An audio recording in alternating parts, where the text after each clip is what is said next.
Bird flu విజృంభణ chicken షాపుల మూసివేతకు collector ఆదేశం.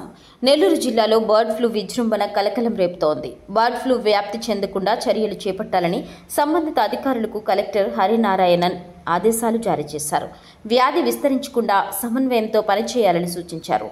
పొదలకూరు మండలం చాటగుట్ల, కోవూరు మండలం గుమ్మళ్ల దిబ్బలో కోళ్లు చనిపోయాయని తెలిపిన కలెక్టర్, కోళ్లు మృతి చెందిన ప్రాంతానికి 10 కిలోమీటర్ల పరిధిలో 3 రోజుల పాటు చికెన్ షాపులు పూర్తిగా మూసేయాలని ఆదేశించారు.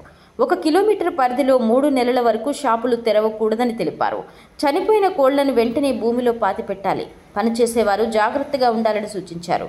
బర్డ్ ఫ్లూ వ్యాపించిన గ్రామాల్లో డిపిఓ, జిల్లా పరిషత్, సిఇఓ గ్రామ సభలు నిర్వహించాలని, ప్రజలు, కోళ్ల పెంపకందారులు, చికెన్ షాప్ యజమానుల్లో చైతన్యం తేవాలని, ఆయా గ్రామాల పరిధిలో శానిటైజేషన్ చేయించాలని అధికారులకు కలెక్టర్ సూచించారు. గతంలో దేశంలోని రాజస్థాన్, మధ్యప్రదేశ్, కేరళ, హిమాచల్ ప్రదేశ్ రాష్ట్రాల్లో ఈ వ్యాధి సోకి లక్షల సంఖ్యలో కోళ్లు చనిపోయాయి.